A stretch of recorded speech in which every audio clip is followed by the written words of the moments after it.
The neighbor woman cracked open her door and looked at the golden-haired child sheltering outside, her heart aching with pity, and softly called her, "Dear." She apologized awkwardly, as if she couldn't stop feeling guilty about letting a small child hide away in such a situation. The golden-haired girl calmly tucked herself into the cramped corner, while the woman kept apologizing for making her hide in such a shabby place. Diana looked up, her blue eyes still bright despite being smudged with dirt, and gently reassured her that everything was fine and she shouldn't worry so much. The woman quickly said the spot was too dusty and urged Diana to sit down so her throat wouldn't hurt, but the girl politely declined and even reminded her to put her own safety first.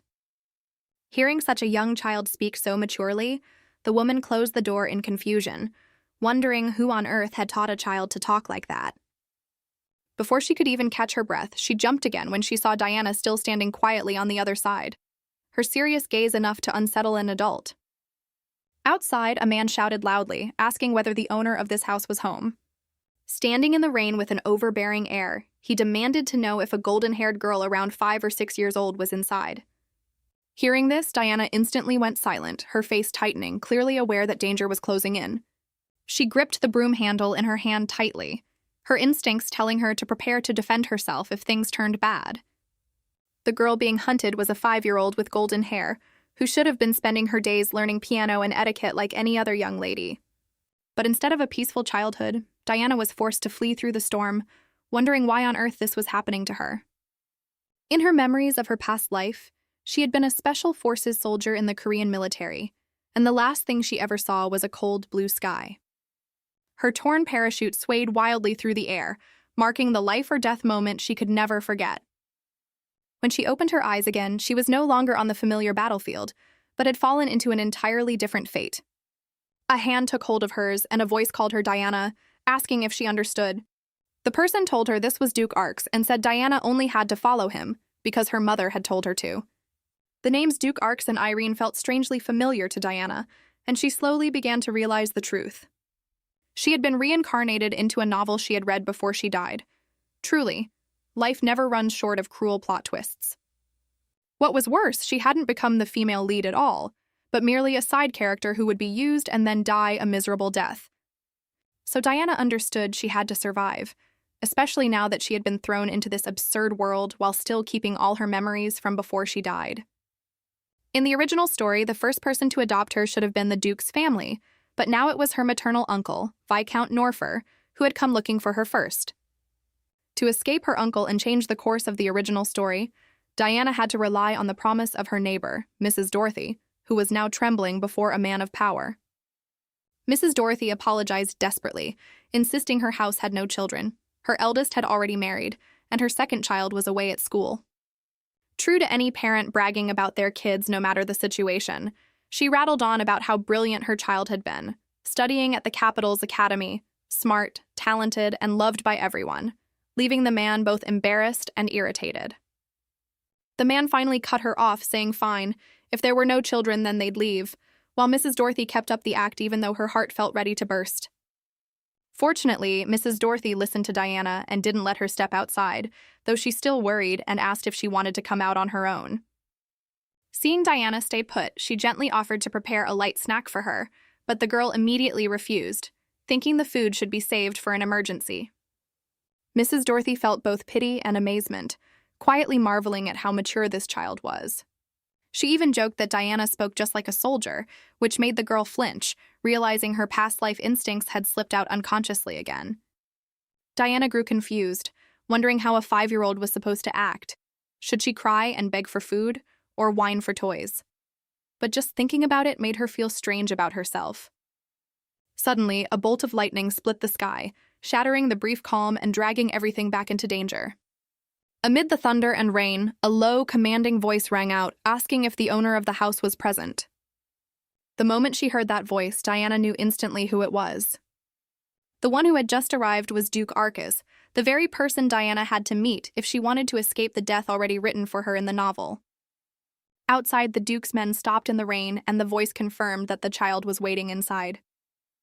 Diana pressed close beside the man, murmuring softly that her mother had asked her to come find him. Looking at the Duke's cold face, Diana recalled her mother's words, that he would surely protect her, and that she had to believe it.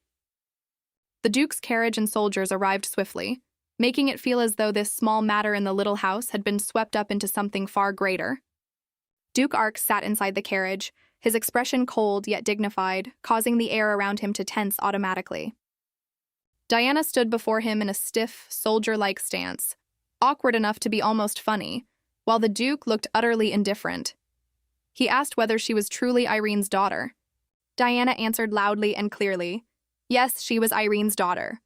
The Duke asked again whether her mother had truly appeared to her in a dream last night and told her to flee from her uncle. Diana confirmed it at once, adding that her mother had told her to go with the Duke instead. Impressed by how clearly she answered, the Duke remarked that she was very intelligent. Diana bowed her head in thanks while his attendants stood puzzled, unsure who the Duke she kept referring to even was. The Duke calmly told Diana she didn't need to try so hard, even though he himself hadn't fully grasped the situation yet. Just then, the sound of a horse neighing rang out in the rain, signaling that something unusual was happening. The Duke's expression hardened instantly as he demanded to know who dared, while someone outside announced that the owner of this carriage was Duke Arx. Outside, someone shouted for everyone to clear the way, making the tension in the air even sharper. An attendant quickly offered to go check, but the Duke reminded him to sheath his sword first, since there was a child present. The golden-haired girl panicked and cried out that she was completely fine, only begging the Duke not to release any more killing intent. Seeing Diana trembling, the Duke softened his tone and told her she could calm down and step out of the carriage. While Diana was still flustered, the Duke reminded her that he had promised his late wife he would honor her mother's wishes, so for now he wouldn't force her into anything. The Duke carried Diana down from the carriage, saying he would assess the situation himself and come back, telling her not to worry. Though his words were cold, the way he protected her was unmistakable. Diana obediently said yes, while secretly thinking he was kinder than she'd expected, telling herself the Duke was decent enough not to force a child against her own will. The story then introduced Duke Kaizen Arques, ruler of the Frozen North and the strongest warrior of his era, a reputation alone enough to make anyone wary. Yet after losing his wife, the Duke had become nothing more than a silent, hollow man, sunk in gloom. Standing in the rain, the Duke ordered Glenn to clear the road. He needed only a short command to prove his commanding presence hadn't faded at all. Glenn cautiously reported that a rude man was blocking the road ahead and asked how the Duke wanted to handle him. Something about the situation already felt off. The man trembled as he introduced himself, saying it had been a long time since he'd seen the Duke. He was Viscount Norfer. His fawning manner alone made it clear something shady was going on. Hearing the name Norfer, Diana immediately recognized him as her uncle. She recalled in horror that he and Glenn were the ones who had once plotted to harm her. The Duke asked coldly whether the two of them had met before. The Viscount quickly replied that they had met at a royal banquet 7 years ago, then said he was actually searching for someone. The Duke cut him off with a single, "Wait," his voice turning noticeably colder, enough on its own to stretch the air tight as a wire. The Duke asked bluntly whether the Viscount knew exactly who he was and still dared to block his path, and whether the niece he mentioned was simply an excuse to justify such disrespect. Viscount Norfer hastily apologized for his rudeness, but kept insisting his niece had gone missing and that he was desperately searching for her. He claimed he had lost his composure for a moment and begged the Duke's forgiveness. Diana, hearing this, was ready to explode with fury, knowing full well her uncle was only putting on a show to drag her back. Diana remembered how, even while her mother Irene was alive, they had exploited her without ever treating her like real family. The more she thought about it, the angrier she became. The Viscount continued to feign heartbreak, begging the Duke to let him check inside the carriage, using concern for his niece as an excuse, polite words masking an all-too-obvious motive. The Duke simply gave a faint smile, which sent the Viscount into a panic. It wasn't a warm smile at all, but one that seemed to announce he had just dug his own grave. The Duke admitted he had perhaps been too lenient for too long, to the point that people now assumed anyone could impose on him however they pleased. The Viscount turned pale with fear, stammering that his niece meant a great deal to him, but against the Duke's overwhelming presence, his excuses grew weaker by the second. The Duke turned to Glenn and calmly said it seemed the Viscount would be heading home now, telling him to see the man off safely. That word safely sounded polite, yet chilling all the same. Diana let out a breath of relief, silently thanking the goddess Luden that she had finally been saved. She believed the first step toward changing her fate had just been completed. Sitting in the carriage, Diana still couldn't quite process how things had turned out. The Duke opening the carriage door and bringing her along like this. To her, everything that had just happened felt utterly absurd. The Duke looked at her and said that this girl, in particular, was destined to become his daughter-in-law. Those words froze every thought in Diana's head. Diana was struck speechless, the words daughter-in-law echoing endlessly in her mind. She never imagined her life could take such a sharp, sudden turn. Diana remembered how adults often joked that children would grow up to be in-laws someday, words meant as playful banter that no one ever truly took seriously. Ordinarily, promises made between parents over coffee or dinner faded away with time, so Diana found it hard to believe the Duke was being serious about this. The Duke assumed Diana was simply too young to understand what daughter-in-law meant. Seeing her bewildered expression, he concluded that of course a child couldn't grasp adult matters. Seeing how flustered Diana looked, the Duke grew even more certain she didn't understand. But in truth, the problem wasn't that Diana didn't know. It was that she understood all too well, which was exactly why she was so shocked. At first, Diana was caught off guard, but once she calmed down, she realized that if she became part of the Duke's family, the Viscount would never again be able to touch her so easily. The Duke told her that everyone in the estate would take good care of her and that she should think of it as her own home. Diana instantly relaxed. She felt no objection in her heart, even though everything had happened so suddenly. Diana reminded herself that she alone had to take hold of her own life and grow strong on her own strength. She never wanted her fate decided by someone else again. The Duke fell silent, looking at Diana, and she stared back at him just as quietly. An awkward stillness settled between them. At last the Duke said he understood, and told Diana to rest for now. The carriage rolled on through the rain, carrying her toward an entirely new place. When Diana arrived, two maids greeted her with excitement, calling her young lady, one bright and cheerful, the other more serious but no less attentive. Diana was dressed in a pretty pink gown, looking so adorable that anyone who saw her would melt. The maids couldn't hide their delight. They praised how beautiful Diana looked and how soft her hair was.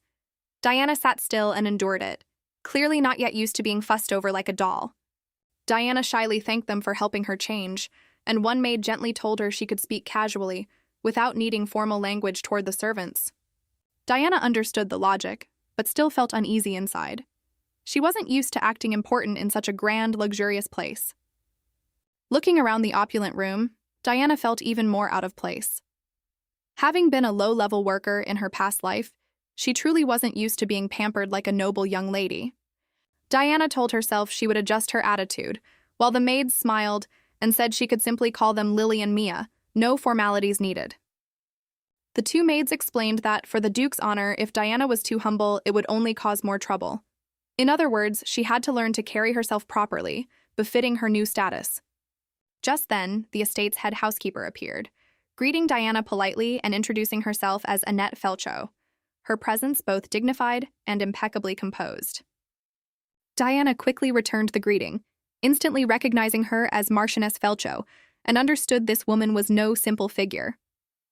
Diana silently judged that she seemed even stricter and more intimidating than in the original story. On reflex, she bowed a perfect 90 degrees, so polite it was almost excessive. But Annette immediately told her not to greet her first, and to greet the other person instead. She placed a hand on the shoulder of a black-haired boy standing nearby. Diana looked up and froze instantly. Standing before her was a boy with a presence unlike anyone ordinary. That boy was young Master Riquiel, so handsome that even Diana had to admit it inwardly. In the original story, he was Nina's fiancé. Though she wanted to keep admiring him, Diana reminded herself she had no time to get lost in his looks. In the original story, Riquiel had lived his entire life single. Diana's sudden appearance was bound to confuse Riquiel. For her, everything had already begun drifting away from the original story in ways no one could have predicted. Diana gathered every ounce of courage to stand before the young Lord Riquiel, trying to look dignified even though her tiny frame made the whole scene both tense and comical. She even raised her hand in an overly forceful military salute, nearly tousling her own hair, as though desperate to prove how prepared she was. Diana announced herself loudly, formally declaring her presence before the young lord. But the commanding air she tried to project only left Riquiel staring at her in confusion. Rikael was so stunned he could barely say a word, clearly unable to understand why a little girl would suddenly act like a fresh recruit reporting for duty. Diana realized she had overdone it, but since it was already too late to back out, she pressed on, saying in a shaky voice that she would serve Rikael with everything she had, though inside she just wanted to disappear from embarrassment. A servant reminded Rikael that he should return Diana's greeting, while the girl stood there with her head bowed, enduring it, having no choice but to follow through with what she'd started. Another maid sighed, assuming Rikael was simply shy since this was his first time meeting Diana, then politely asked if she had seen her room yet, and told her to let the staff know if she needed anything. Diana grew even more embarrassed, stammering to keep up appearances while wanting nothing more than to vanish on the spot. She bowed deeply in apology, while the maids mentioned that a meal had already been prepared and would be brought to her room. Once everyone left, Diana finally exhaled in relief, thankful that the awkward greeting had finally come to an end. Standing by the window, Diana felt some relief after her first meeting with Rikael, though her mind was still a tangled mess from how sudden everything had been. She thought it was hard to believe she would actually become Rikael's wife, especially when he was still just a cold, distant child. Still, Diana reassured herself that at least Rikael hadn't thrown her out on the spot, and that alone counted as good fortune. She told herself not to worry. She was a proud soldier at heart, and she would find a way to survive here on her own. When the meal was served, Diana ate so heartily that even the servants were surprised, since it was rare for any noble young lady to eat with such an appetite. After eating, Diana fell asleep right in her chair, still clutching the tablecloth as though she had just come through a real battle. The maids gossiped that Diana was the adopted daughter of Count Meres, but even as an adopted child, she had been personally acknowledged by the Duke himself, so no one dared to take her lightly. In truth, Diana knew perfectly well that the loss of her powers was only temporary, not permanent. But back when she was 16, blinded by love and foolishness, she had secretly fled the temple after losing her mana. She never realized that the hand Crown Prince Mateo had once extended to her was, in fact, the very path that led straight to her death. In the present, the sound of someone calling "young lady" pulled Diana out of her dark thoughts, making her flinch and look up. The maids cheerfully asked which jewelry she'd like to choose, adding that if she had a specific design in mind, they would prepare it for her. Diana simply answered that anything would do, leaving the maid puzzled by such a casual response. Hardly what one would expect from a young lady unused to simple living. Then Diana suddenly remembered something more important, her eyes lighting up as if she'd just thought of something urgent to ask. She asked the maid if there was anything like a hair tie, since what she really needed right now wasn't fancy jewelry, but something practical. Afterward, Diana went outside to run, telling herself that building stamina meant first training this frail, twig-thin body of hers. But after running just a short stretch, she was already gasping for air, so exhausted that the maid following behind wondered what on earth she was doing. Diana refused to give up, telling herself she had to toughen up and keep training, because if she couldn't marry Rikael, she would become a knight of the duchy instead. She knew the northern lands of the duchy were brutally harsh, full of monsters and bitter cold, and that surviving there meant she had no choice but to train herself. Yet just 3 minutes later, Diana collapsed from exhaustion, panting heavily, realizing the distance she'd run hadn't even reached 5 meters. Clinging to a tree trunk, she muttered that this was all the fault of those fantasy romance novels forcing her to use some kind of reader's privilege as an excuse. Look where that got her. Just then, someone asked what she was doing there, making Diana look up in surprise. The one who appeared was Rikael, his expression cold and far more composed than his age suggested, making Diana freeze for a moment. Flustered, she addressed him as "young lord," clearly not expecting to run into him looking so pathetic. Rikael calmly told her she didn't need to fix her hair, saying it looked fine as it was. Diana felt awkward at the remark, while her attention drifted toward a strange bluish glow flickering faintly near Rikael. Rikael added that since they were practically strangers, Diana didn't need to worry about what he thought of her, leaving her bewildered by how blunt he was. Diana forced a smile, reminding him that the two of them were about to get married, but Rikael immediately steered the conversation toward the engagement itself.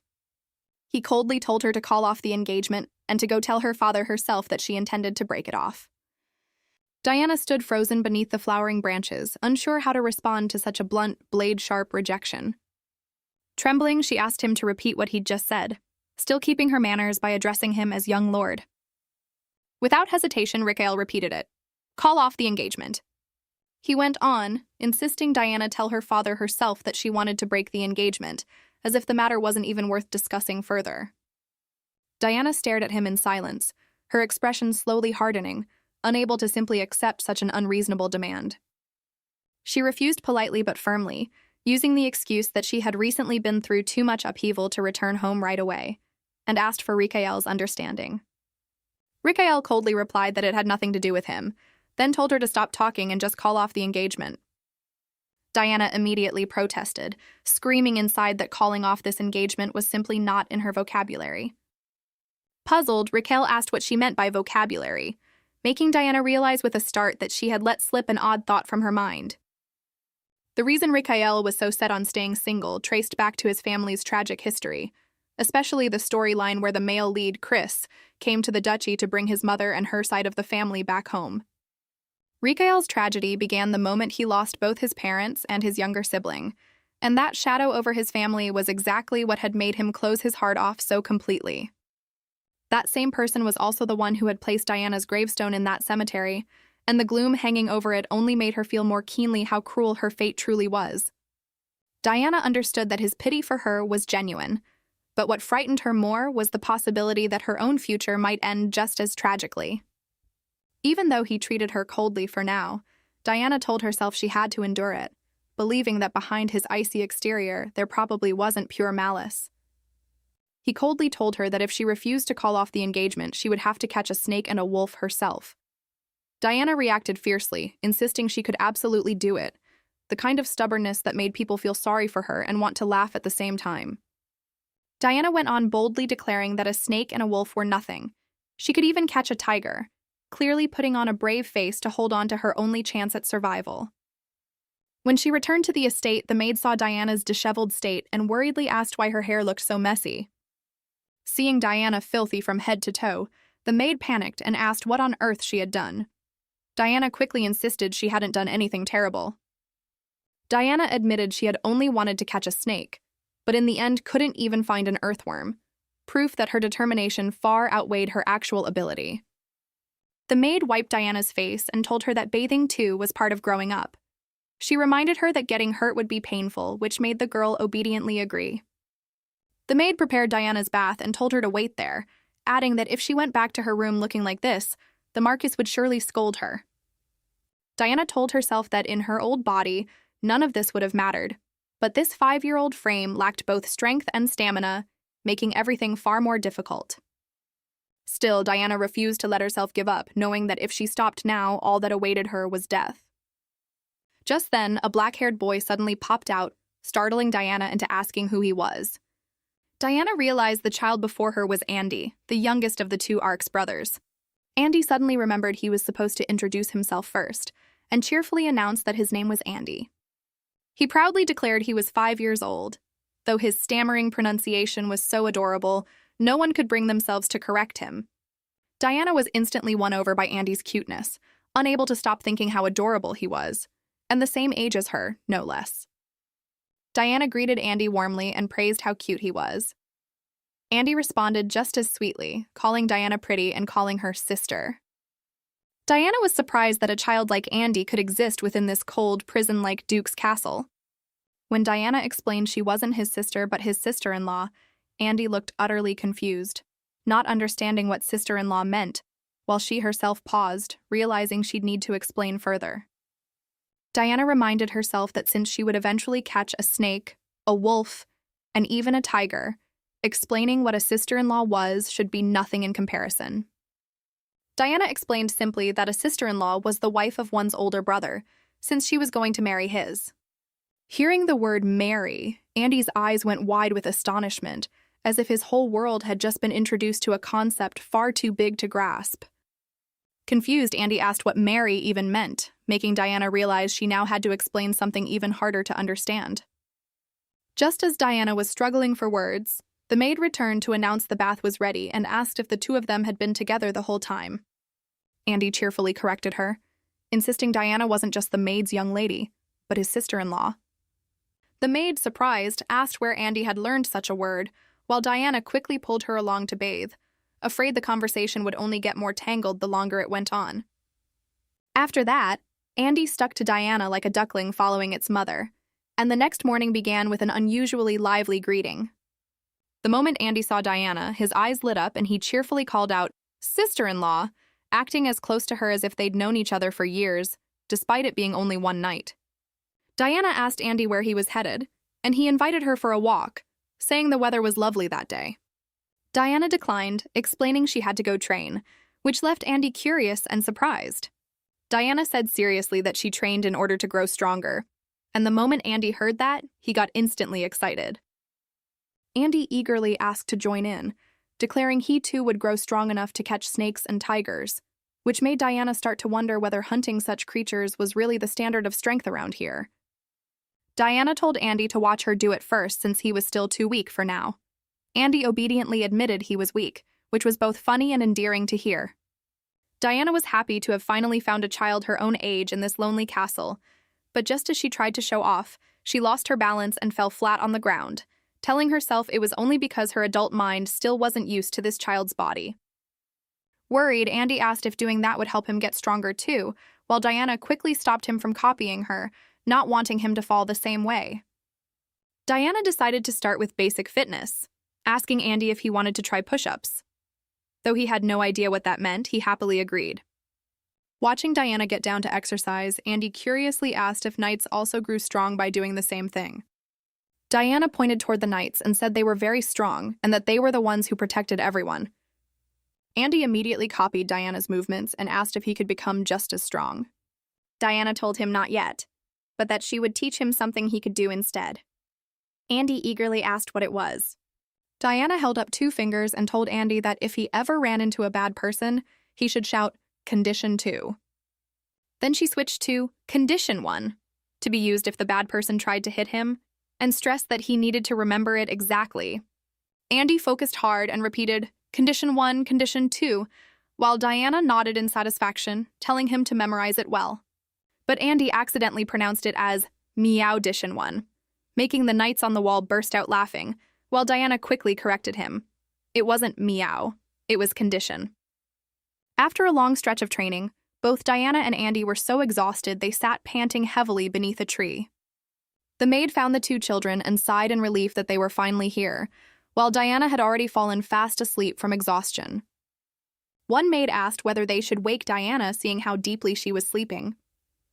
The other said to just let her sleep a little longer since it wasn't quite bedtime yet anyway, and that she could go straight to dinner once she woke up. At the mention of dinner, Diana stirred groggily awake, her mind fixed on nothing but food. She quietly told herself she was starving, and just the thought of dinner alone sounded wonderful. Half asleep, Diana heard the maid say she had adjusted quite well and just needed a little more rest. But inwardly she was still confused, unable to understand what they were talking about. The maids mentioned that the crown prince and a prince would soon be arriving, and that they needed to prepare right away so Diana could learn proper table manners. Still drowsy, Diana grew more confused the more she listened, not knowing who these people even were. The moment she heard guests were coming, Diana panicked, wondering if it could be Viscount Norfer, the man who haunted her in her original memories. Just imagining it was enough to make her break into a cold sweat. Diana stammered, trying to recall something, though she still wasn't sure. Pulled from her half-dream state, her mind began piecing together frightening fragments of information. A maid calmly corrected her, explaining that the guests were His Highness the Crown Prince and a prince. Hearing this, Diana froze completely, the shock even greater than what she'd feared before. Diana let out a startled scream, making both maids jump as well. The once calm mood instantly dissolved into chaos, catching everyone completely off guard. Diana asked again in disbelief whether it was really the Crown Prince and a prince. The maid gently reminded her she'd just woken up and wasn't fully alert yet, then confirmed they would be arriving in a few days. The maid explained that the royal family had sent an invitation to Diana, but had decided to visit in person before she could even respond. This unusual approach only made the whole matter feel more suspicious. Diana knew the emperor wanted the 3 children to meet, and there had even been recent signs pushing the matter forward. She immediately sensed danger, since in the original story, the prince was the very villain who had manipulated Diana. The memory of that tragic ending flooded back. Diana recalled that saying she'd died because of him wouldn't even be an exaggeration. That alone was enough to make her realize she was standing right at the edge of a massive trap. Diana silently groaned upon realizing the Duke's castle sat right beside the lion's den. She had barely escaped one danger, only to find another looming right in front of her. The maid tried to reassure Diana that she needn't worry, since the royal family was very kind to children. But given everything Diana knew, that comfort sounded no different than whistling in the dark before a storm. Diana wondered if she could truly survive this. The fear from her old memories made her understand that a single misstep here could cost her dearly. On the day of preparation, Diana was dressed neatly. The maid reported that everything was ready, and though she looked composed and pretty on the outside, inside she felt anything but calm. The maid noticed Diana seemed tense. The girl immediately denied being nervous at all, though her expression betrayed her completely. The maid laughed and told Diana not to worry. Even if she made a small mistake in etiquette, she wouldn't be scolded for it. It sounded reassuring, but clearly the girl still couldn't relax. The maid teased that if anything went wrong, they'd be the ones punished in Diana's place. The joke only made the girl more anxious, and she quickly promised to be careful. The maid clarified she was only teasing, since today's gathering had actually been arranged specifically for Diana. Diana blinked in surprise, unable to understand why everything seemed to revolve around her. The maid revealed that the Duke had even prepared a gift for Diana. The girl was surprised. A gift under these circumstances felt both exciting and suspicious. The maid didn't know what it was, but guessed the Duke had put a great deal of thought into it, so Diana could look forward to it, even though she herself wasn't sure whether to feel happy or worried. Diana clutched the gift box, softly repeating the words, "a gift," with a puzzled look. Her mind spun, unable to guess what it could possibly mean. Diana thought of the cold, sharp-edged Duke, always carrying himself with such an unapproachable air. She wondered what on earth a man like that would give as a gift. Unable to figure it out, Diana could only stare at the box with a knot in her stomach. The more mysterious the gift, the more uneasy she felt. The Duke called Diana's name directly, then said coldly that today would be the last day she would ever be called by that name. The moment the words left his mouth, the atmosphere grew heavy. Diana clutched the box tightly, so shocked she blurted out a question. She couldn't believe a gift could possibly mean erasing her old name. Panic surged through Diana's mind. She feared this gift was actually a way of casting her aside. She trembled, certain everything was heading toward the worst possible outcome. Diana even thought she was about to be abandoned, but when she opened the box, she found a piece of paper inside that made her pause. Before her fear could fully settle, curiosity crept in. The Duke ordered Diana to open it. Despite her nerves, she did as told, while he calmly watched her reaction. Diana stared at the paper in bewilderment, wondering what it could be, a summons, or perhaps some kind of death certificate. She admitted her thoughts had run far too wild, though given the circumstances, it was hard to blame her. Looking more closely, Diana suddenly realized things weren't quite what she had imagined. She hesitated, beginning to sense this wasn't a disaster after all.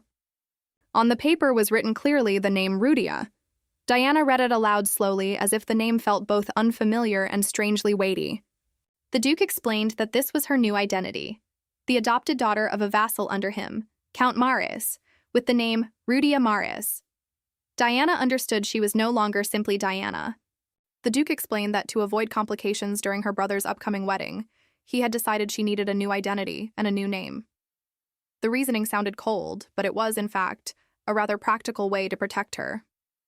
He added that the status of a betrothed could not serve as her official title.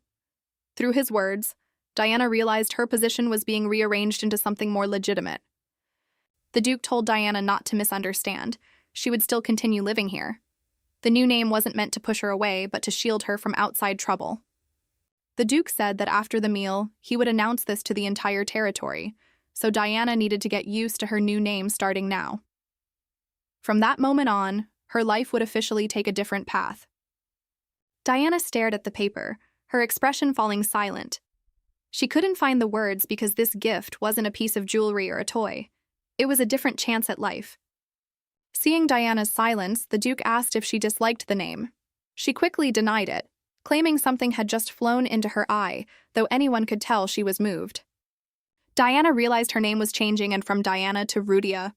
This new name wasn't just a title, it also marked her separation from her old fate. Rudia understood her destiny was changing too, and that realization brought such relief that she burst into tears. After all that fear, she finally had a reason to believe she could live a different life. The Duke reminded her that tomorrow when his father, the Grand Duke, returned, Rudia would need to introduce herself under her new identity. The mention of tomorrow and the Grand Duke made her freeze on the spot. Rudia anxiously wondered who exactly would be arriving tomorrow. Meanwhile, the Duke calmly let his little brother keep eating, and the boy obediently continued, making the scene both tense and comical at once. The maid explained to Rudia that, to be precise, the person coming was the Grand Duke, the Duke's father, and he would attend the family gathering tomorrow. Rudia went completely still, realizing that above this already cold Duke stood an even more formidable Grand Duke. Rudia recalled her first meeting with the Duke, the bone-chilling coldness, and how he was the one who had taken her into this household. Now, thinking about his father, she had no idea what kind of terrifying person she was about to face. The Duke asked the servants to clear the table, and they were surprised, since he had barely eaten anything. The atmosphere turned solemn, as if even he had something weighing on his mind. Just as Rudia had begun to feel relieved, another worry immediately gripped her. Still, she told herself she couldn't let it break her, since she was now truly a young lady of the north. The next day, a magic gate opened before the castle, signaling the arrival of someone important. Rudia braced herself to face this new trial under her identity as Rudia. The maids whispered that the Grand Duke had traveled through the portal himself the day before, adding that it had been a long time since he'd appeared under the sunlight. Such gossip only made his arrival feel all the more significant. Rudia grew even more tense hearing he was on his way. As the procession entered, the maids bowed respectfully, while she braced herself to face the figure everyone seemed to dread. The Grand Duke appeared before Rudia and greeted her good morning with commanding presence. Flustered, Rudia replied as calmly as she could, though inside she was certainly a bundle of nerves. Seeing the Grand Duke up close, Rudia immediately noticed he looked even more haggard than he had at dinner the night before, his complexion weary, as if he hadn't been eating properly, something she couldn't help but notice.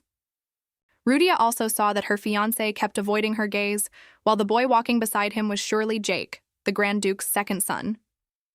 Jake clung tightly to his older brother, deliberately ignoring Rudia, which annoyed her enough to silently scold the boy for copying his cold older brother so precisely.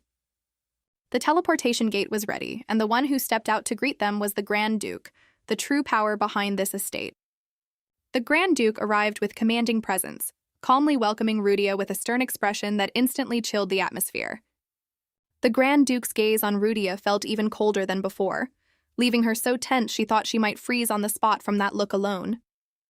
Flustered, Rudia greeted the Grand Duke, introducing herself with proper manners, though she was trembling so much that her hands instinctively folded neatly in front of her stomach, making her look impossibly obedient. The Grand Duke said all the arrangements for her meeting had been completed, then led her along, and Rudia, cold and tense, could only follow obediently. When informed that the Marquis was still occupied with morning duties and would arrive later, the Grand Duke calmly accepted it, showing no surprise at all. Rudia stepped into the dining hall facing the silence between the Grand Duke and the children, and could only sit there not daring to make a sound. Rikael announced he would go ahead to the banquet hall, while Rudia could take her time following, since she still hadn't had breakfast. Rikael was assigned to escort Rudia, and though a little surprised, he accepted the task obediently, while Rudia remained puzzled, not yet understanding what was happening. During the meal, the Grand Duke complained that the staff drew their wages every week yet couldn't produce even one decent magical device. He grew increasingly irritated over the excessive strain on the mana core and the absurd cost of resources. Rudia looked at the lavishly set table with unease, since ever since becoming an adult, she had never even eaten this well. She was too shy to eat, and the other children sat just as quietly, making the meal feel as tense as a taut string. The Grand Duke, realizing they would end up discussing business through the whole meal, ordered the ledgers and lists to be brought so they could continue reviewing them. Rudia's stomach growled loudly, shattering the serious silence so completely that everyone froze, leaving the girl too embarrassed to know where to hide her face. Rudia laughed awkwardly to cover her embarrassment, murmuring that she must really be hungry, pitiful yet undeniably funny at the same time. The Grand Duke sighed and told everyone to go ahead and eat, since it would be a shame to waste all the food the chef had prepared. The Grand Duke specifically told Rudia to eat properly, and she quickly replied that she already was, though she still looked visibly timid. Rudia had expected to be scolded, but instead the Grand Duke seemed genuinely concerned about her eating. And she realized with some surprise that perhaps being frequently hungry was simply normal for a child. The Grand Duke remarked that she didn't always eat dinner on time, and when someone pointed out that wasn't really something that happened every day, Rudia agreed. Parents, it seemed, just tended to worry like that. Marquise Zav rushed in, clutching a stack of documents and apologizing for being late. Zav explained that urgent business had come up early that morning, delaying him, his manner flustered yet still deeply respectful. The Grand Duke didn't reprimand him, simply telling Zav to sit wherever he liked. Zav quickly thanked him and prepared to join the meeting. The Grand Duke asked if this was the newly assigned vassal, and Zav confirmed that they had been short-staffed, so this person had arrived just in time, like a true lifesaver.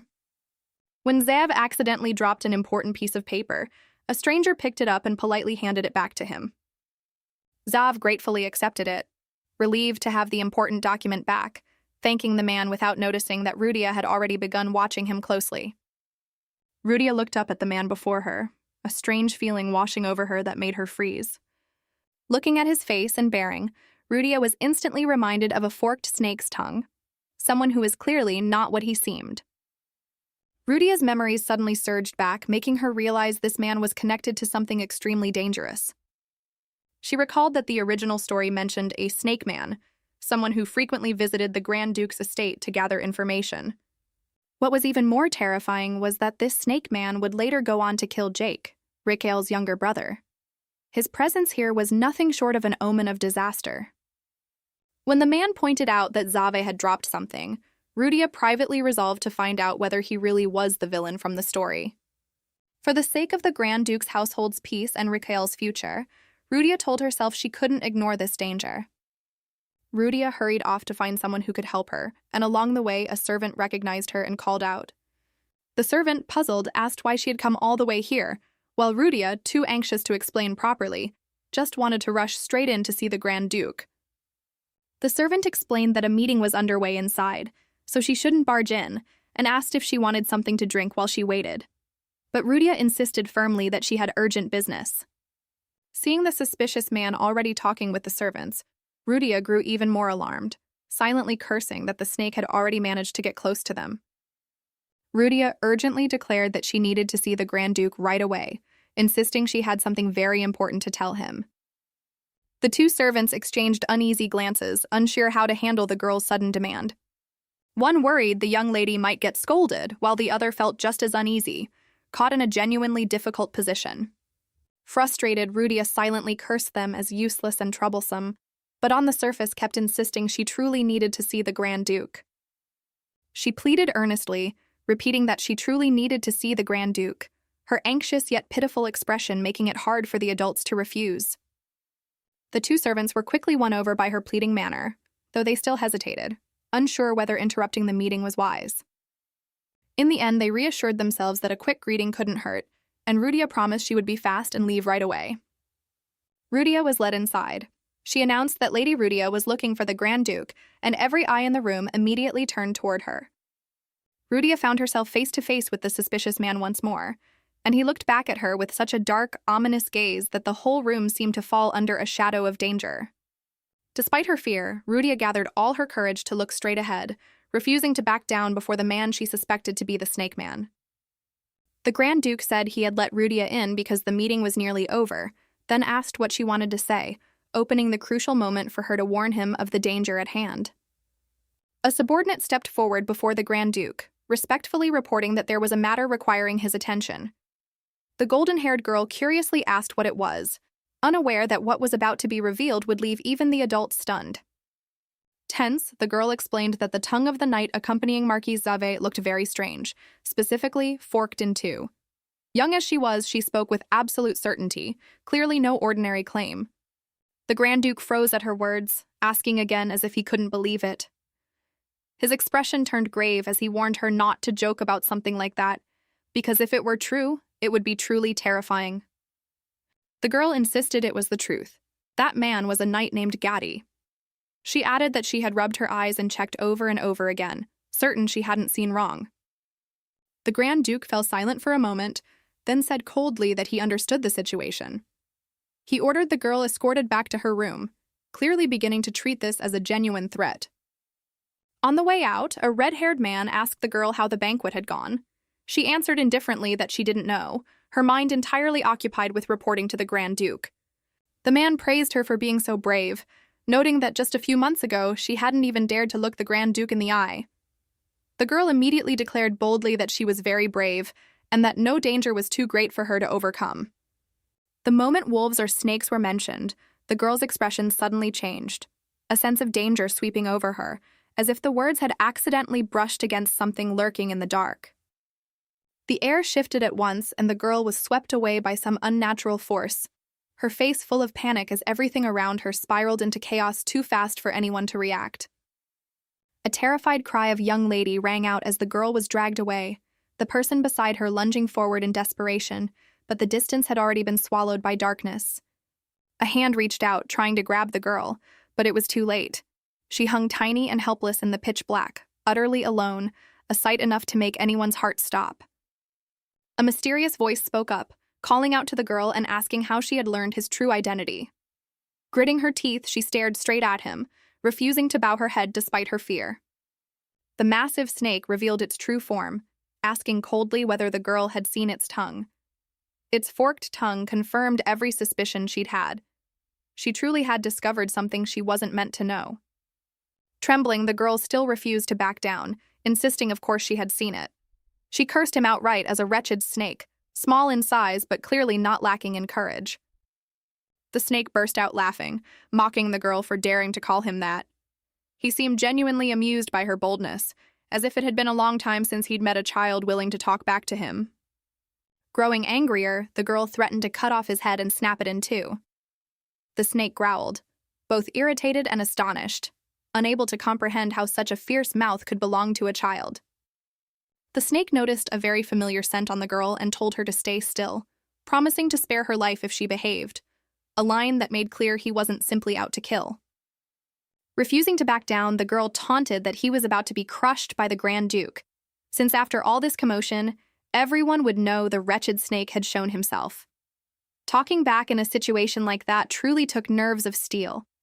The snake admitted that everyone would likely find out after this chaos, but he still looked at the girl with a dangerous glint in his eyes, as if that fact alone wasn't enough to frighten him. He asked the girl whether she wanted to come with him. She looked utterly bewildered, never expecting to receive such a bizarre invitation in the middle of being threatened. A cold voice rang out, demanding the child be released. That single command alone was enough to change the entire atmosphere, for someone with real power had finally arrived. The Grand Duke appeared, magic surging around him, calling the snake a monster. His fury was unmistakable, especially with the girl caught in the enemy's grasp. The massive snake coiled itself amid the encirclement as the knights rushed forward. The Grand Duke stood facing it, the standoff tense as a drawn bowstring. The snake lowered its head and told the girl to watch how the old man would act. She flinched, both afraid and confused as to why the snake remained so calm. The snake spoke directly to Grand Duke Arcus, warning that any further attack would harm the child. It ordered the knights to stand down, using the girl as a shield to force the Grand Duke back. The girl realized in horror that she had become a hostage, the creature using her to hold the Grand Duke at bay. She understood that if this continued, he might very well take her away for good. She believed the Grand Duke would surely protect her, but this enemy was unlike any he had faced before. The thought that he might lose while trying to save her sent a chill down her spine. She told herself things really had turned dire, the snake still hovering menacingly before her, while she remained trapped with no way to escape on her own. But then her true grit resurfaced. She remembered she had once been a proud Special Forces soldier who had already died once, and she wouldn't keep trembling before this monster. Her gaze sharpened as she told herself she wasn't afraid of a mere beast like him. Her panic slowly hardened into resolve. After all, someone who had already faced death once wasn't so easily broken. The girl shouted loudly for the Grand Duke, insisting she was fine and urging him to kill the snake at once, even as she remained caught in the heart of the danger. The Grand Duke faltered briefly at her words while the snake laughed, remarking that she truly was a strange child, reckless yet impossible to predict. The snake admitted he didn't understand why the girl intrigued him so much. He decided to make an exception just this once, wanting to let her escape together with him instead of killing her outright. Just as the snake prepared to flee, the Grand Duke unleashed his power to block its path, coldly asking where it thought it was going. He had no intention of letting that monster take the girl away. The strike landed true, and the snake let out a cry of pain. The Grand Duke's magic pierced straight through it, proving he was not a man easily threatened. The girl fell amid the chaos, dazed and unable to comprehend what had just happened. She was still shaken, but fortunately hadn't been dragged off by the snake. In that hazy, drifting moment, the girl recalled her past life. She had once been a captain in the Army's Special Forces, named Jong Jun-seo. After losing her father, Jong Jun-seo had lived alone with her mother. To escape poverty, she tested into the military academy and became a captain in the Army's Special Forces. But exactly 1 year after her commissioning ceremony, her mother passed away. That tragedy became the deepest wound of Jong Jun-seo's life.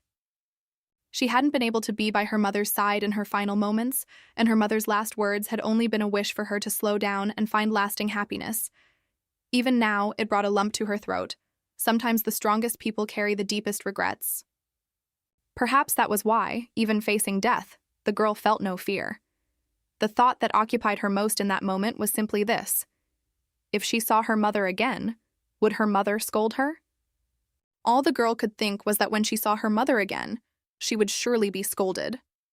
The thought was both sad and comforting, turning a life-or-death moment into a quiet ache of homesickness. The girl slowly sank into the light, memory and reality blurring together.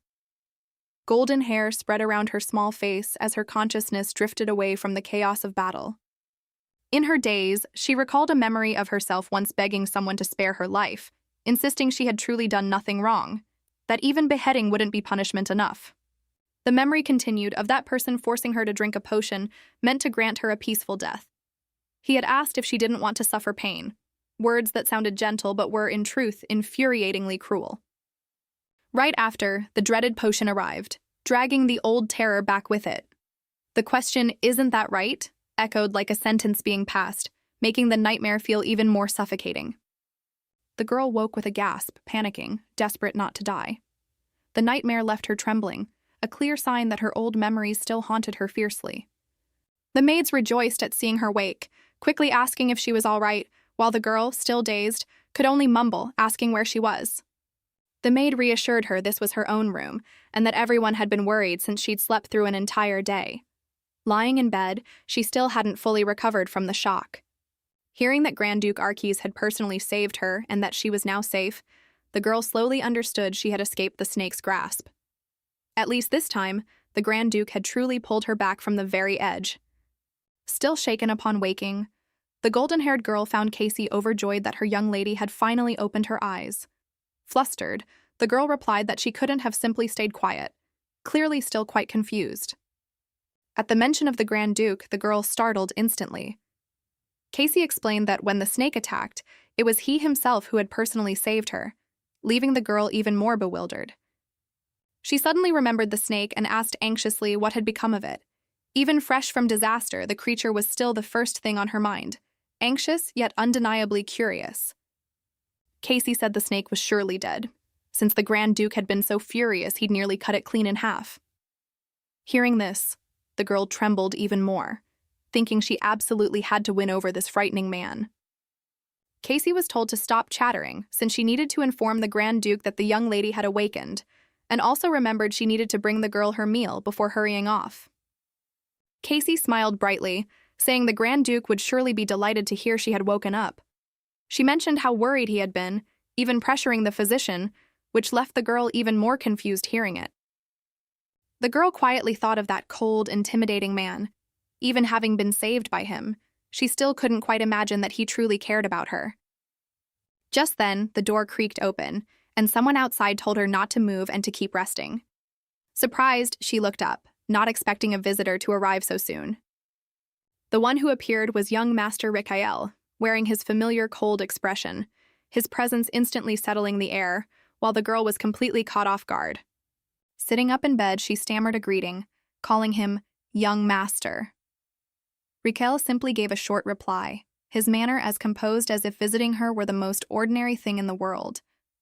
Hesitantly, she asked why Raquel had come, and he calmly countered by asking if she always made such a fuss whenever someone came to see her.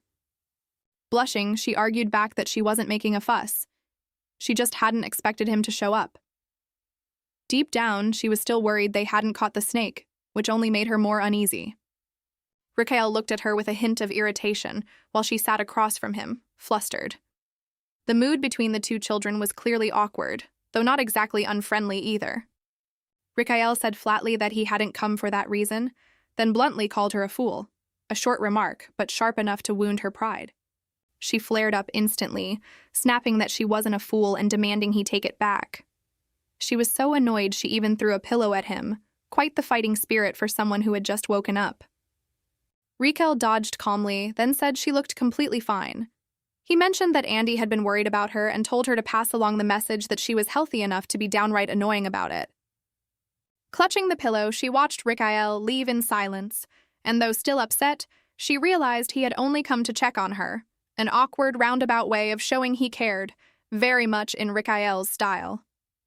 As she picked up the pillow, something small and strange fell out from inside. A cord with a charm attached instantly caught her attention. She picked it up to look closer, surprised to realize it resembled a talisman, unable to understand why such a thing had ended up inside her pillow. She wondered if this was Raquel's roundabout way of telling her not to go after the wolf instead of the snake. The thought was almost funny, but knowing Raquel, she supposed it wasn't entirely out of the question. The girl called out toward the door to ask about it. From outside, the Grand Duke's voice answered at once, proving he had been waiting just beyond the door. The Grand Duke stepped inside, his manner stern yet unmistakably concerned. He asked how her body was feeling, health clearly his first priority. She quickly said she had slept very well, that she was completely fine, and thanked the Grand Duke for helping her. He reassured her, saying what had happened the day before had truly been dangerous, so she didn't need to force herself to appear strong. The Grand Duke asked where she had found such courage, noting that even adults could faint at the sight of a snake in beast form. Hearing that, she realized just how reckless her own actions had been. She explained that she had once trained with a special unit, then immediately felt a pang of worry that he wouldn't believe her. The harder she tried to explain, the more it sounded like she was making it up, both pitiable and amusing to watch. She kept rambling on about striking once, twice, 3 times to the head, then moving with the wind and attacking swiftly. The Grand Duke, listening, only found her fear expressed in the strangest way imaginable. After a while, she calmed down and said the Grand Duke must have been frightened too, yet had still come just to explain things to her. She realized the man before her genuinely, seriously cared about her. The Grand Duke blamed himself, saying he no longer had the face to see Count Mares. He told her that if she wasn't feeling well, she could go home and rest, but she immediately objected. She insisted clearly that she loved it here. The food was delicious and everyone was kind. Her heartfelt answer left the Grand Duke momentarily at a loss for words.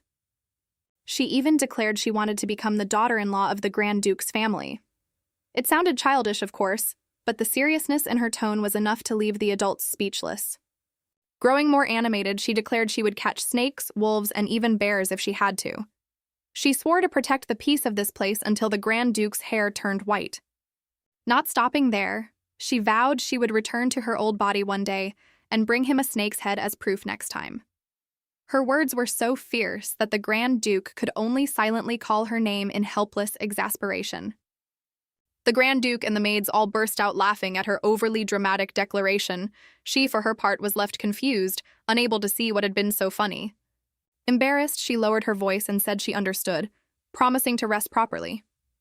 The Grand Duke indulged her, telling her to recover quickly and that he would go on ahead. Before leaving, the Grand Duke cleared his throat and reminded her she no longer needed to speak so fiercely. He also told her not to leave the bed, and to simply rest obediently. Sitting up in bed, she reluctantly agreed. Though she obeyed on the surface, her face still carried a pout at being scolded like a child. The Grand Duke left the room, leaving the maids behind. His footsteps faded into the distance, and the tension in the room eased considerably. Once the Grand Duke was gone, she pouted and asked why everyone had laughed at what she'd said earlier. She genuinely didn't see anything funny about it. To her, she had simply been very serious. Casey gently explained that they hadn't laughed because it was funny, but because she was simply too admirable, too adorable, and too worthy of praise. Hearing this, the girl blinked in surprise, clearly unused to such direct compliments. Casey added that even the Grand Duke hadn't laughed at all. He had only pressed his lips together tightly, as if holding back some emotion of his own. Casey went on, saying that in her opinion, even the Grand Duke might have.